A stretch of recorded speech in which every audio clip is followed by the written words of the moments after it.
Income method में guys, जो government agency होती है वो क्या करती है? वो जितने भी इंडिविजुअल्स हैं और जितनी जो लोग अर्न करते हैं इनकम,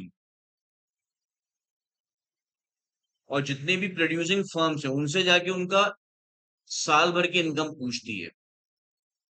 सबकी इनकम को हमने ऐड कर दिया तो हमारा इनकम मेथड से हमें नेशनल इनकम का एक एग्रीगेट मिल जाता है। ये समझ में आया?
अब जितने भी लोग हैं गाइस, जो भी बिजनेस अर्न कर, जो भी इनकम अर्न कर रहे हैं, उनको हम थ्री कैटेगरीज में डिवाइड करते हैं इस मेथड में।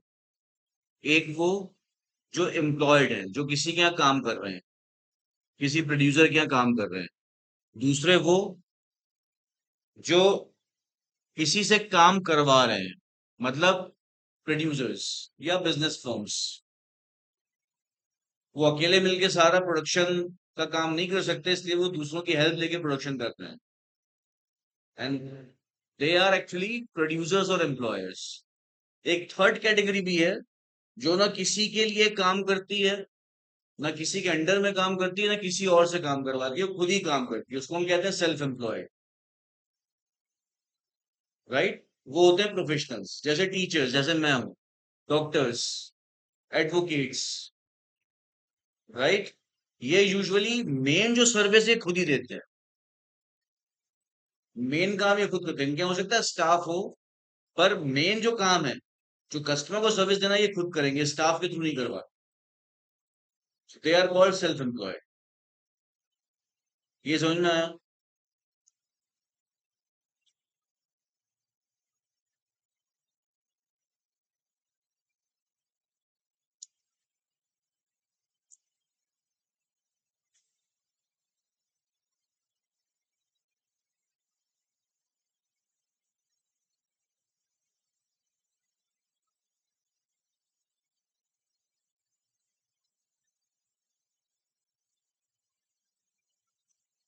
लिखिए मत अभी।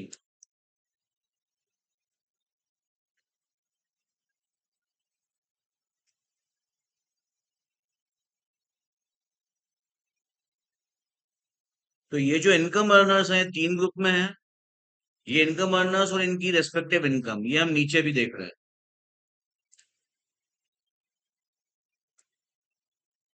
एक होते हैं employed, those who work for others. इनकी इनकम को हम कहते हैं कंपनसेशन ऑफ एम्प्लॉइज, शॉर्ट में सीओई। क्लियर?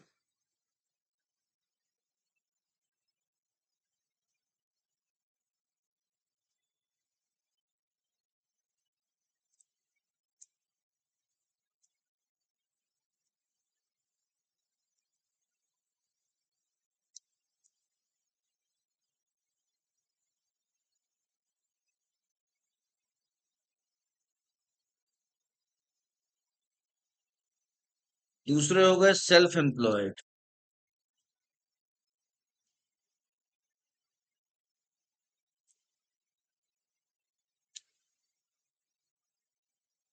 जिनको हम प्रोफेशनल्स भी कहते हैं। इनकी इनकम को हम इकोनॉमिक्स में कहते हैं मिक्स्ड इनकम। और तीसरे होते हैं प्रोड्यूसर्स, मतलब एम्प्लॉयर्स, राइट।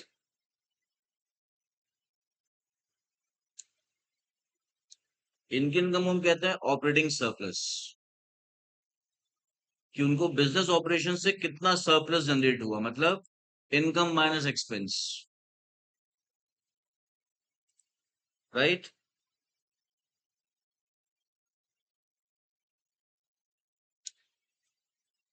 अब सीओई जो कंपनसेशन ऑफ एम्प्लॉयज है जो इनको मिलता है, किससे मिलता है? इनसे। उसमें क्या क्या आता है?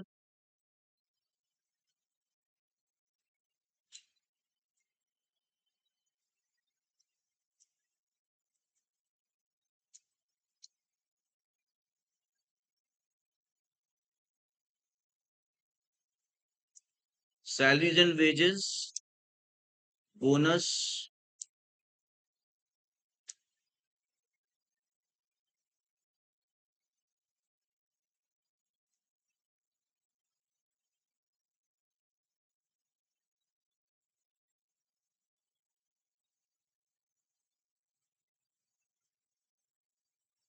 Employers contribution in social security,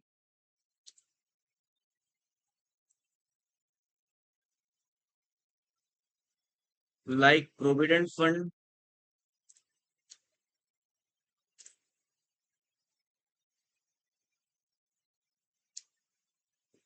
pension fund, gratuity, etcetera. ये एम्प्लॉयर अपने एम्प्लॉय को दे रहा है, ये भी एम्प्लॉयर अपने एम्प्लॉय को दे रहा है। इसके अलावा एम्प्लॉयर अपनी जेब से एम्प्लॉय के प्रोविडेंट फंड, पेंशन फंड और ग्रेजुटी के लिए अपनी जेब से कंट्रीब्यूशन देता है। जब एम्प्लॉय रिटायर होता है या जॉब छोड़ के जाता है, तो उसको ये दो चीजें मिलती है। तो ये पैसा एम्प्लॉय को अभी करंटली जॉब करते समय नहीं मिल रहा है, जब वो जॉब छोड़ेगा या रिटायर होगा तब मिलेगा। पर उसके लिए पैसा कौन दे रहा है? वो पैसा एम्प्लॉयर की जेब से जा रहा है। तो ये भी कंपनसेशन ऑफ एम्प्लॉयज का पार्ट है, ये पूरा। और इसके अलावा other cash and non cash benefits to the employees.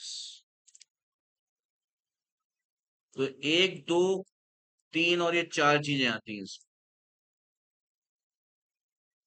इन चारों के सम टोटल को हम कहते हैं सीओई।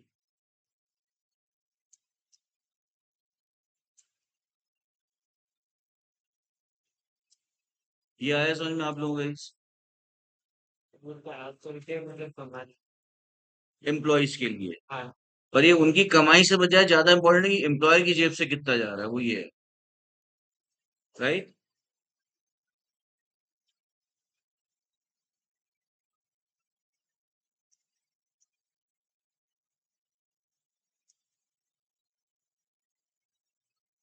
ये होती है सेल्फ एम्प्लॉयड की income, rent and royalty, interest and dividend. Basically self employed अगर आप देखें तो उसकी मेन इनकम रॉयल्टी है।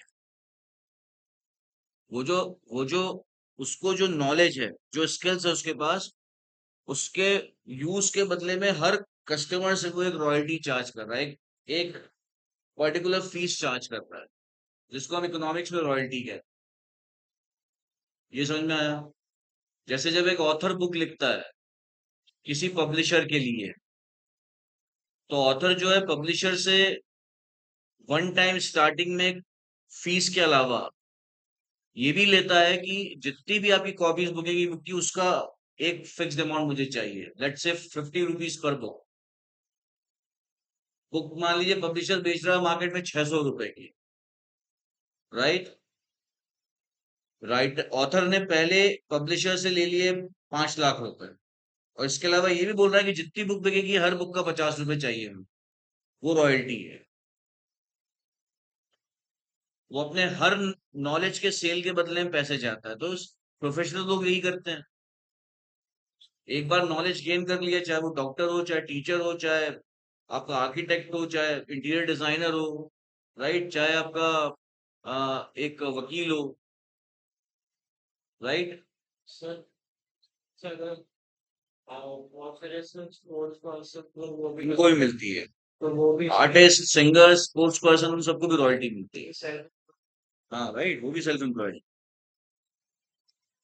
तो सर इसमें प्रोफेशनल फी भी तो वही तो रॉयल्टी है। वो तो पर नहीं नहीं, मैंने आपको समझाया कि रॉयल्टी का मतलब क्या होता है, इसलिए मैंने एग्जांपल दिया बुक वाला, ऑथर वाला। सर तो उसमें पर है तो पूरी रॉयल्टी। आप भाई, मैं कह रहा हूँ कि या तो मुझे 5 लाख रुपए भी मत दो, हर बुक का मुझे 150 रुपए चाहिए, या फिर 5 लाख भी दे दो और हर बुक का 50 चाहिए। घुमा फिरा है। राइट। ठीक तो है। अल्टीमेटली वो पैसे किस चीज के मांग, अपने नॉलेज के, अपने आर्ट के, अपने स्किल्स के। राइट। अगर एक सिंगर अरिजीत सिंह ने गाना गा दिया, लता मंगेशकर को आज भी करोड़ों रुपए की रॉयल्टी मिलती है, करोड़ों रुपए की हर साल। उसके सॉन्ग तो ऑनलाइन हाँ, बस। जितनी बार उसका सॉन्ग बिकेगा, उसका उसका एक परसेंटेज लता मंगेशकर को जाएगा। Right. Sir rent rent and royalty एक साथ कहते हैं इसको इकोनॉमिक्स। और क्योंकि सेल्फ एम्प्लॉयड लोगों के पास कैश सरप्लस बहुत होता है, क्योंकि उनको कुछ गुड्स खरीद के तो बेचना नहीं है, कोई सप्लायर तो है ही नहीं जिसको पैसे देने हैं, तो अपने वो कैश को इन्वेस्ट कर देते हैं, तो उनको ये दोनों इनकम भी होती है। आया समझ में? तो सर ये तो बारिश के साथ तो हाँ। बारिश के साथ भी तो हो सकता है। जैसे सर जनरली जो एम्प्लॉइज रहते हैं, जो जैसे कि कोई टीसीएस में काम करता है, सो उसको तो अपनी फीस मिल रही है, वर्किंग फीस। सो सैलरी मिल रही है, फीस नहीं मिल रही हाँ है। सॉरी, सैलरी मिल रही टीसीएस के पास कस्टमर हो या ना हो, टीसीएस उसको हर महीने इतना सैलरी देगी, तो सैलरी वो मिल तो रॉयल्टी नहीं है ना वो। रही है। वो नहीं बोल रहा है। उसके पास एक्स्ट्रा कैश रहेगा, हाँ सरप्लस नहीं। ये इसलिए नहीं रहेगा क्योंकि वो वहां पे वो कितनी डिलीवरी कर रहा है उसके बेस पे उसको पैसा नहीं मिल रहा है। कितना काम की डिलीवरी कर रहा है उस पर पैसा नहीं मिल रहा उसको, उसका पैसा फिक्स्ड है। और usually company salary fixed cost of living के हिसाब से देती है। Getting my point? यूजुअली किस मतलब, रेयर केसेस में। हाँ, 10% ऐसे भी लोग हैं जिनको बहुत पैसा मिलता है। सुंदर पिचई को बहुत पैसा मिलता है, करोड़ों रुपए की उसका पैकेज है। राइट। पर और वो इन्वेस्ट भी करता होगा अच्छा खासा उसमें से। पर वो कंपनी के लिए 16-16 घंटे काम करता है, ये भी है। तो अगर आप 16 घंटे के हिसाब से आप देखो तो उसको ज्यादा पैसा नहीं मिल रहा है। राइट। यहाँ पे कोई सैलरी नहीं है, यहाँ पे जितना आप काम करोगे, जितना आपके पास कस्टमर आएगा, उतना आपको पैसा मिलता जाएगा। Every time you are selling your knowledge and you are getting money for that. यहाँ पे आपने एक बार नॉलेज ले लिया, आपको पैसा मिलता रहेगा, आपका नॉलेज बिके या ना बिके, कंपनी आपको जिस जो आपका एम्प्लॉयर आपको पैसा देता रहेगा। ये बेसिक कंसेप्चुअल डिफरेंस इन दोनों में। राइट। जो बिजनेस को ऑपरेटिंग सरप्लस होता है उसको हम कहते हैं प्रॉफिट्स। और इसके 3 पार्ट्स होते हैं प्रॉफिट्स के। प्रॉफिट में से एक आपको देना होता है कॉर्पोरेट टैक्स, दूसरा देना होता है, दूसरा आप रखते हो बिजनेस के अंदर रिटेन्ड अर्निंग्स, जिसको हम अकाउंटिंग में रिजर्व्स एंड सरप्लस कहते हैं। और तीसरा होता है जो आप घर लेके जाते हो, आप मतलब एम्प्लॉयर, वो है dividend. So profits that is operating surplus of business is equal to sum total of these three। तो सर आपने जितना प्रॉफिट कमाया उसमें से आपने एक टैक्स दे दिया गवर्नमेंट को एक सर्टेन रेट से, कुछ प्रॉफिट अपने बिजनेस के अंदर छोड़ दिया, कुछ आप घर लेके चले। क्लियर? वो सब तो ये दोनों टैक्स में कौन दोनों? पहले पहले ये अपनी इनकम पे भर रहे हैं, ये बिजनेस की इनकम पे भर रहे हैं, फर्क है। इस पे कोई टैक्स नहीं है हमारे। अगर आपका बिजनेस है, मतलब कंपनी है, तो कंपनी के प्रॉफिट पे ही लग रहा है ये टैक्स वो है। टैक्स काटने के बाद आप शेयर होल्डर्स को डिविडेंड दे दिया, उस डिविडेंड पे टैक्स नहीं है, वो टैक्स फ्री है हमारे यहाँ। ठीक है।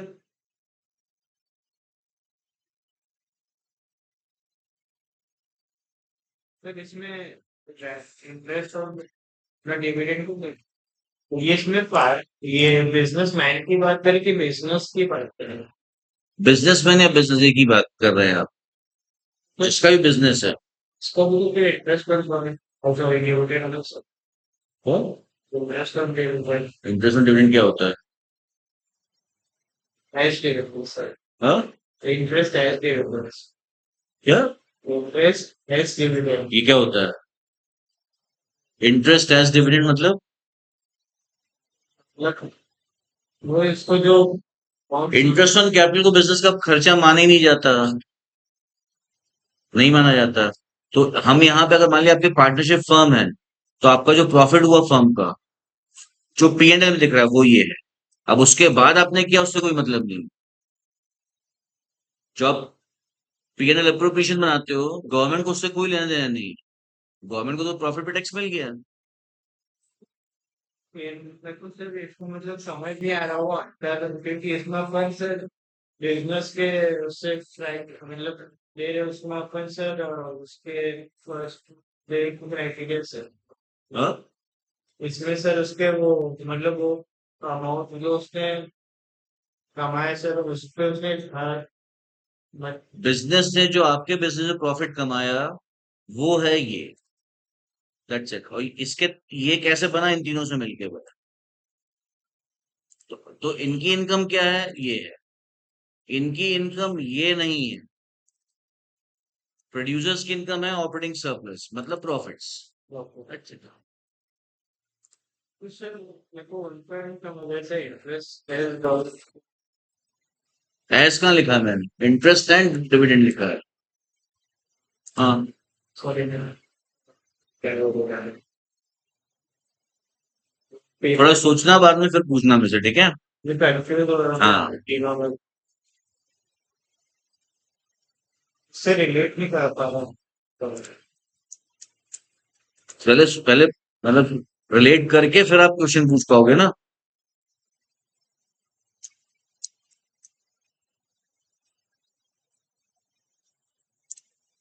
तो देखिए, जो एम्प्लॉयड उनकी इनकम को हम कहते हैं सीओई, मतलब कंपोजिशन ऑफ एम्प्लॉइज। जो सेल्फ एम्प्लॉयड इनकम को कहते हैं मिक्स्ड इनकम, मतलब एमआई। और जो प्रोड्यूसर्स या एम्प्लॉयज उनकी इनकम को हम कहते हैं ऑपरेटिंग सरप्लस, मतलब प्रॉफिट्स। ये और है ना, और प्रॉफिट्स। अगर आप इन तीनों को ऐड कर दें, COE plus mixed income plus operating surplus, तो इससे जो आपको एग्रीगेट मिलेगा वो होता है एनडीपी एट एफसी।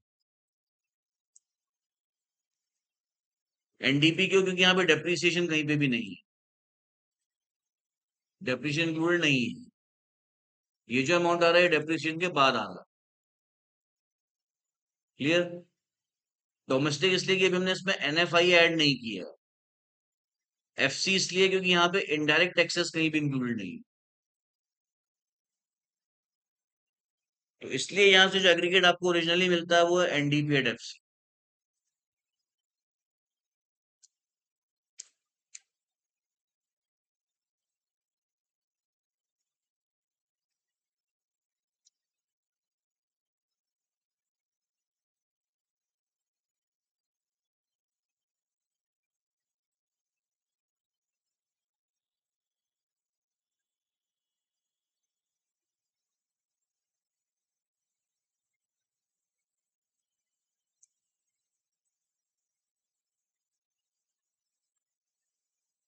तो आप पहले यहाँ पे एनडीपी एट एफसी पहुंच गए इन तीनों को ऐड करके। उसके बाद अगर आपको कुछ और एग्रीगेट पूछा तो आपको पता है इस एग्रीगेट को उस एग्रीगेट में कैसे कन्वर्ट करूं। फर्क आ रहा है समझ में आपको? Yes sir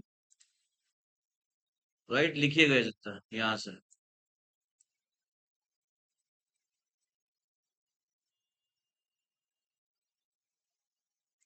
are classified under three groups.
Employers' contribution of social security of employees.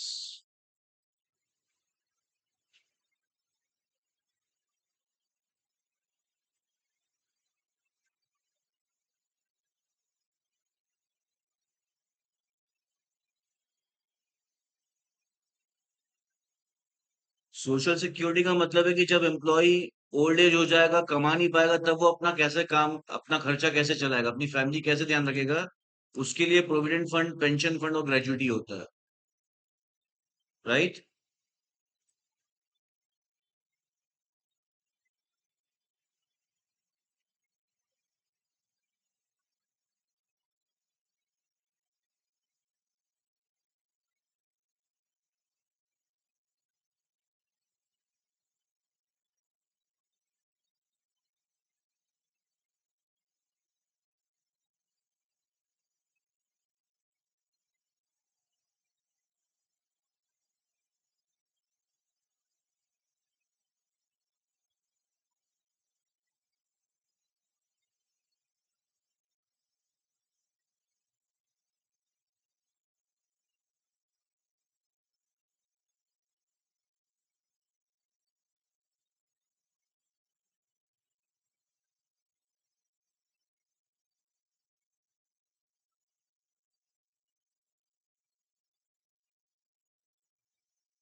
लिख लिया?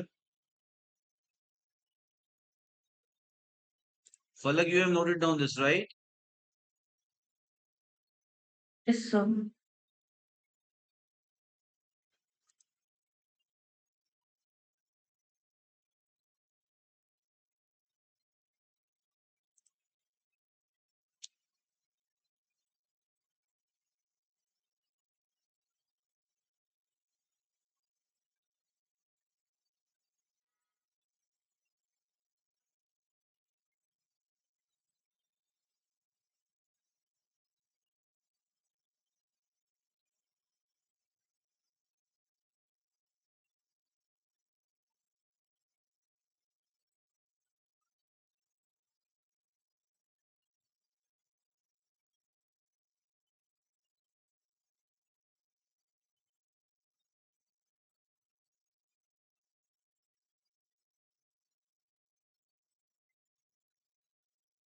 तो इसमें एनडीपी क्यों आता है guys? क्योंकि एन जो है, क्योंकि आपका एम्प्लॉयज और सेल्फ एम्प्लॉयड जो उनमें कोई डेप्रिसिएशन नहीं होता।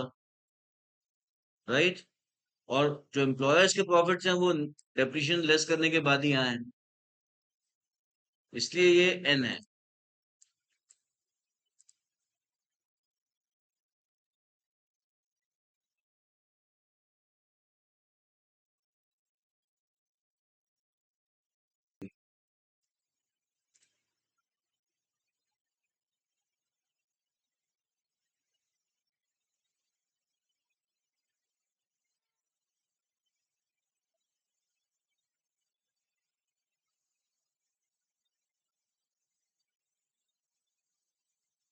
जो हमारी तीनों इनकम, इन तीनों में इनडायरेक्ट टैक्स नहीं होता, इसलिए ये फैक्टर कॉस्ट पे है, NDP at factor cost.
GST आता है ना, जीएसटी आता है। मेन जीएसटी आता है। और जीएसटी, टैक्स कस्टम ड्यूटी, वो डायरेक्ट टैक्स होता है। कस्टम ड्यूटी होगा। Custom duty, GST, right. फिर आपके जो लोकल टैक्सेस लगते हैं, प्रॉपर्टी टैक्स वगैरह, ये सब इनडायरेक्ट टैक्स। इनकम टैक्स को हाँ, वो टैक्स को क्या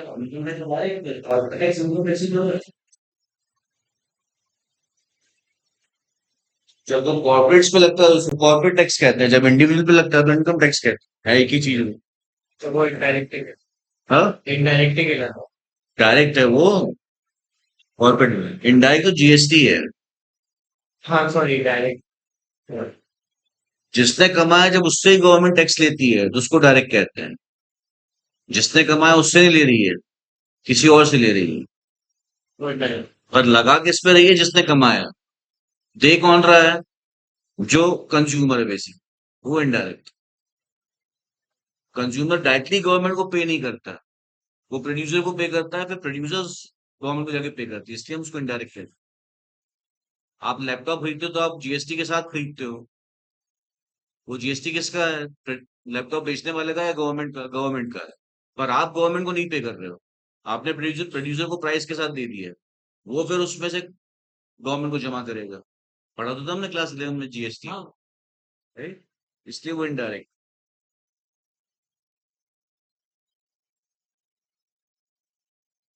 गाइस देखिए यहाँ पे एम्प्लॉयर्स कंट्रीब्यूशन दिया है, कई बार आपको क्वेश्चन में एम्प्लॉयज कंट्रीब्यूशन दिया रहता है, राइट। एम्प्लॉयर का भी दिया होगा। आपको एम्प्लॉय के कंट्रीब्यूशन को कुछ भी नहीं करना है, क्योंकि वो इसका ही पार्ट होता है। हाँ, कंफ्यूज करने के लिए एम्प्लॉयज कंट्रीब्यूशन भी दिया हो। समझ में आया मैं क्या बोल रहा हूँ? तो इससे क्या हो, ये अपने को एनडीपीए टैक्स ये आपको ऐड करना है सीओई निकालने के लिए, ये लेना है, लेकिन एम्प्लॉयज कंट्रीब्यूशन नहीं लेना है। ठीक है।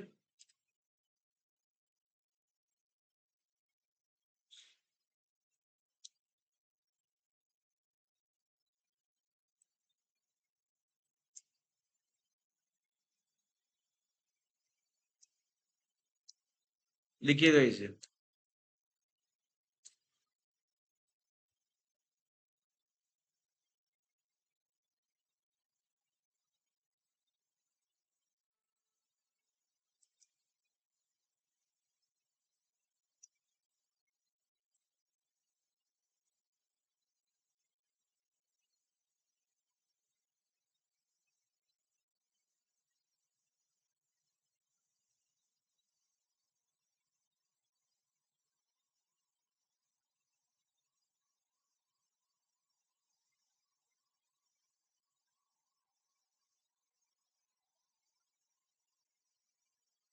आया समझ में ये फलक आपको? Yes, sir.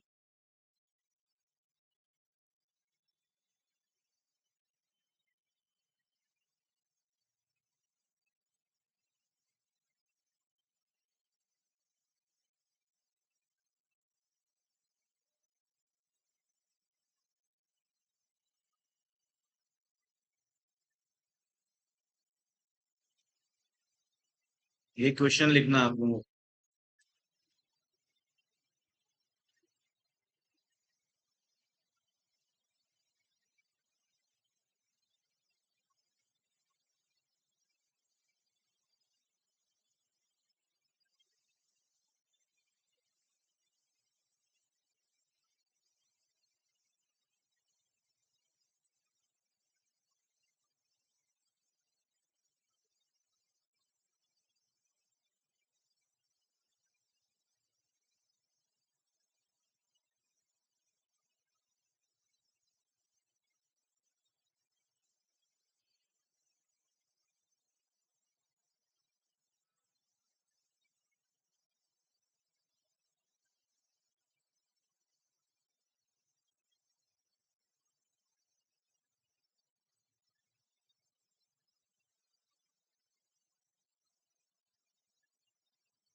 वही सही है, वो एम्प्लॉयर्स है।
Clear guys?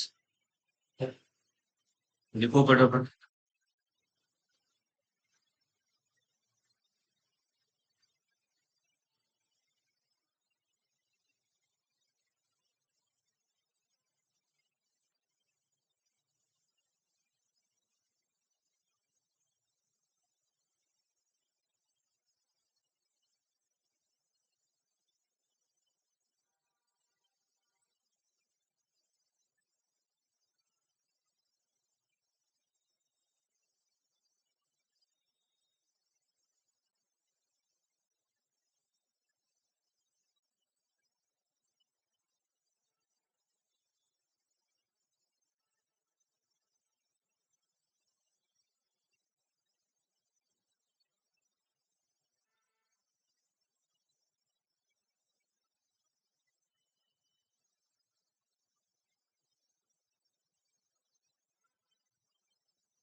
Clear?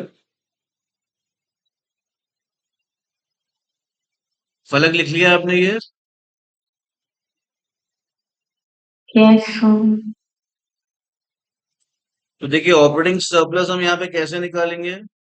Corporate tax plus retained earnings plus dividend, ये तीन मिला के हमारा होता है प्रॉफिट्स, और प्रॉफिट्स का मतलब ही होता है ऑपरेटिंग सरप्लस, राइट?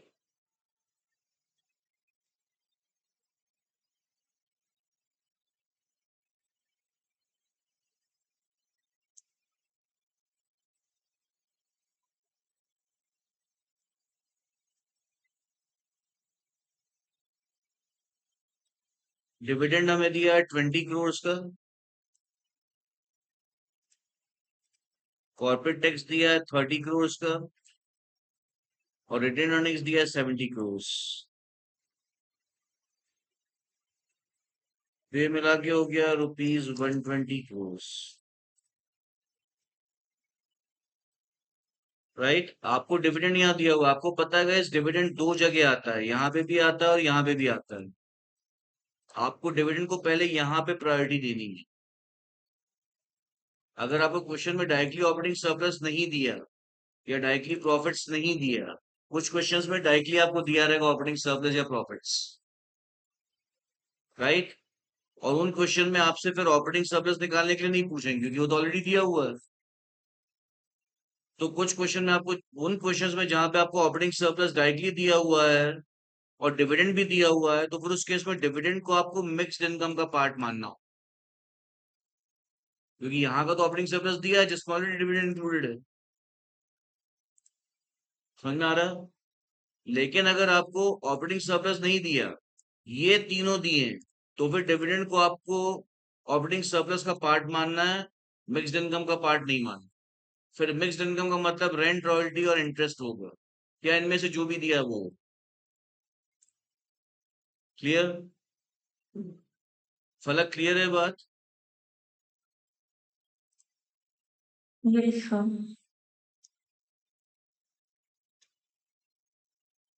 अब हमें निकालना है जीएनपी एट मार्केट प्राइस। पहले हम निकालेंगे कंपनसेशन ऑफ एम्प्लॉइज। इसमें आ जाएगा एक तो हमारा वेजेस एंड सैलरीज, दूसरा employees contribution to social security. That's it, bonus दिया नहीं है यहाँ।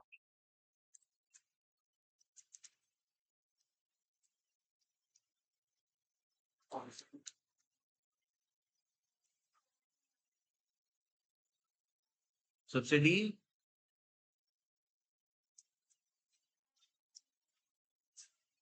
नहीं, उसमें नहीं आता। सब्सिडी तो आपको नेट इनडायरेक्ट टैक्सेस के लिए दिया। तो वेजेस एंड सैलरीज हमारा दिया है 350 और employers contribution to social security दिया है 50। तो 350 plus 50 is rupees 400 crores। Mixed income के लिए हमें दिया रॉयल्टी और रेंट और इंटरेस्ट। डिविडेंड क्योंकि हम ऑपरेटिंग सरप्लस के लिए ले चुके हैं इसलिए हम यहाँ पे नहीं लेंगे। तो यहाँ पर जाएगा इंटरेस्ट, रॉयल्टी एंड रेंट।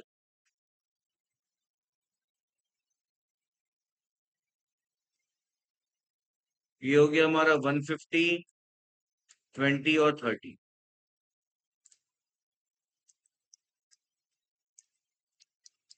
ये हो गया रुपीज 200 crores। हमको पता है अगर हम इन तीनों को ऐड करें तो हमारा आता है NDP at FC.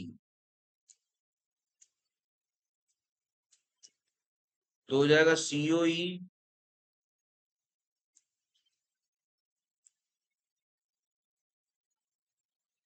Plus mixed income plus operating surplus.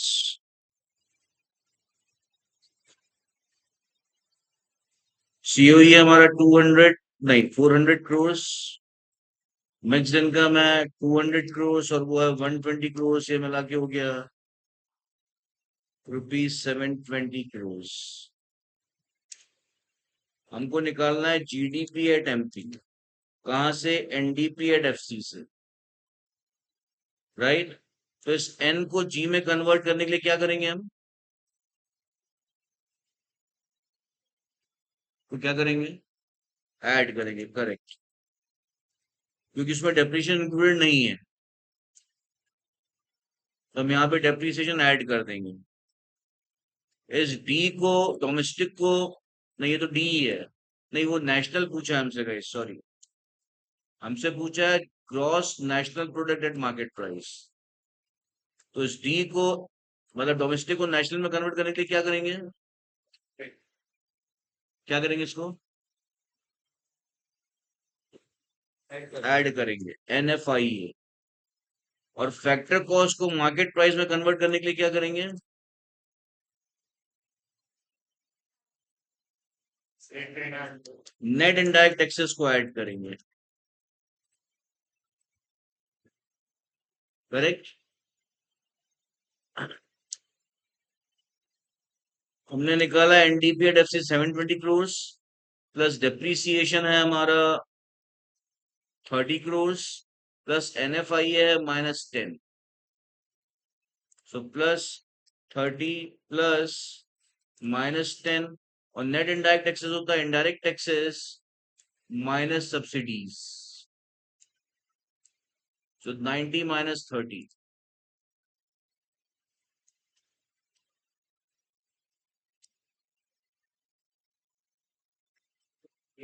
तो ये आ जाएगा हमारा 750, 740, 740 प्लस 60 इज रुपीज 800 crores। अब बोलो। सर ये सब्सिडी माइनस के इनडायरेक्ट टैक्स में से गवर्नमेंट सब्सिडी देती है आपको, तो गवर्नमेंट के लिए नेट इनडायरेक्ट टैक्स कितने हो गए? जो टैक्स वसूल है माइनस सब्सिडी। हाँ मतलब वो टैक्स भी है फिर उससे सब्सिडी माइनस करे तो नेट होगा जैसे डेप्रिसिएशन। राइट, इसलिए हम उसको नेट इनडायरेक्ट टैक्स कहते हैं। फलक आया है समझ में? ये Yes, sir. नोट करिए इसको पूरा। ये गाइस यूजुअली ऐसे क्वेश्चन 6 मार्क्स के आते हैं। एक क्वेश्चन ऐसा हर बार आता है फॉर श्योर, चाहे सीबीएसई हो चाहे ऐसी, दोनों को 6 मार्क्स का एक क्वेश्चन। हाँ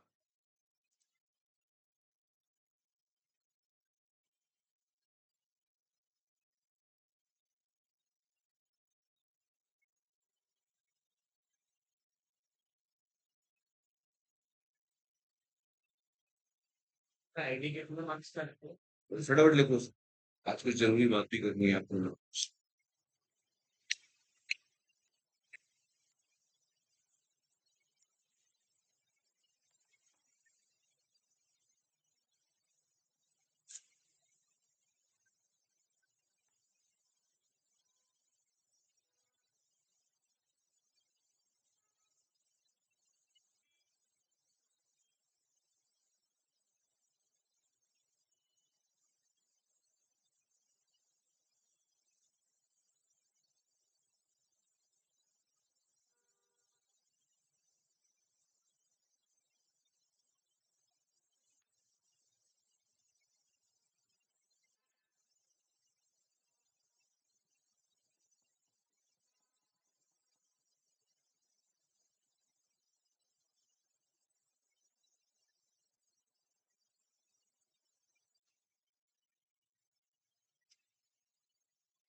लिख लिया फलक? Yes, sir. So Falak, that's it, right? Tomorrow we will continue from the third method, third and last method, that is expenditure method.